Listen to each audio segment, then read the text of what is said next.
Hey folks, this is Vint with Dad's Gaming Addiction, and today we're going to quickly check out Saikyo Robots. This is a game that you can find on Steam for about $5 or so. This is not early access, this is a finished game, although there is a demo, so if you like what you see, you can download the demo, try the game before you buy it. So in this game, you're going to choose a level. There's like, I want to say 7 or 8 levels that you can choose between. Typically, you have to beat the previous one before moving on to the next one. So I'm like, okay, interesting. And then you can choose between different characters, and you have to spend, I guess, currency in order to unlock the other ones. You start off with, I guess, Paranoid Grandpa, but you can unlock others, like I said. And then you can also choose between different weapons. But again, you only get the pistol at the beginning of the game. You unlock more weapons as you play. So, at first, this game turned into like a Vampire Survivors kind of thing, but with minions. So you've got this top-down view, you've got your commander, which you're controlling, you can even shoot out of your commander, but you're also picking up these bots along the way. There's these green sword bots and these purple gun bots, and they will automatically attack as well. Later on, I learned that you can actually give them commands. There's attack, there's defend, there's move, collect, and you'll see that later on. But for right now, the first level, this is what I got. It was a Vampire Survivors top-down roguelite, but there's no permanent progression other than unlocking new things with that currency that I was talking about. So you go on that level until you die, and then when I played the next level, it turned into something very different, very different. You've got this base now, okay? And during the day, you can go out with your minions and collect resources on the map and bring them back. And at night, you have to fend off waves of enemies. You can man turrets in your base. You can construct various buildings like factories.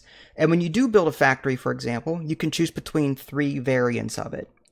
And as you continue doing this, as you gain experience, you can still pick like one of 3 cards that you would normally get in like Vampire Survivors. Every time you level up, you get some kind of card choice. Okay. But yeah, there's factories in this game, so you can construct new units, like just you can queue them up. And rather than having to find them in the environment, you can produce them.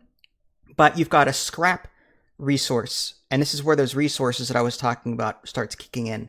You have to find these green piles in the environment, and you'll see them later in the video. But you shoot them, you kill them, and then you command your bots to collect. You hold in the right mouse button, and you can tell them to collect, and they will just start dragging this scrap back to base. It's this brownish resource on the ground. I didn't know what it was at first, to be honest with you, until I saw the top of the screen. I saw 65 of the same thing. I'm like, wait a minute. Is that a resource of some kind? Well, okay, so how do I get it? Do I just... So, yeah, it was weird. Like, the game didn't really explain that part of it. So I left a lot of that scrap behind at first, not knowing what it really was. But I needed that scrap in order to make buildings and the like. And in addition to wandering around this map, like building bridges, opening up boxes, and collecting units, again, you're going to be leveling up your character, and this could involve increasing your unit cap too. Like, my unit cap at the moment is 14, according to the screen up on the upper left, but you can choose upgrades that allow you to have more units follow you. Or you could go into more of a, more health tank kind of build. Or it depends on what card you pick. It depends on that. But again, at night, that's when the enemies start showing up and they start attacking your base.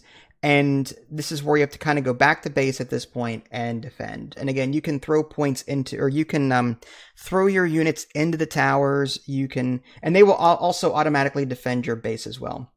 There is a teleport system, so you can, I think, hold in Q, and you can teleport back to base that way. So yeah, and then there's these gates, and the enemies will be attacking those gates, those green bars there, and you have to repair those if they get too damaged. So yeah, it was weird. It went from like Vampire Survivors to like a top-down Kingdom 2 Crown style kind of game. There's no like, little greed or portals that you have to worry about in this game. Rather, you just have to complete the objective. And the one that I did, the level that I played, I'd find the massive teleporter before the last wave and defeat the huge enemy wave there, and I was able to get out. But you will be able to see the map in its entirety if you interact with the center core of your base, and you can kind of see like where the enemies are, where your resources are, where the scrap is, and then again during the day you're gonna collect these resources. So like it's not bad. It's just it was misleading. Like I thought it was like, oh great, another one of these vampire survivor clone things. But it's also got that whole necromancy thing going on. Not necromancy per se, but like you can get minions. I like games like that. So it's got a little bit of Vampire Survivors in it with the top down card drafting, kill enemies thing, but it's also got this like Kingdom Two Crowns base defense thing where during the day you do your things out in the world and then you come back at night because enemies are spawning and they're going to try and kill you. So it's an interesting twist. And for $5, like I said, I recommend giving the demo a shot first because this is not a game that I typically play. Like this is a fairly unique game. I've never played anything like this. I've played Kingdom Two Crowns knockoffs, but I haven't played a game that combines different elements and Kingdom Two Crowns, if I'm making any sense. So yeah, it's cool. Give the demo a try, see if you like it. It's only $5, so like there are leaderboards. I guess you could shoot for those. There are unlockables with the currencies, so you can shoot for those as well. So for $5, you'll probably get a decent playtime out of this. At least a few hours, at the very least. So there you go. Check this game out, Saikyo Robots. This is Vince. Thanks for watching. I'll catch y'all next time. Take care.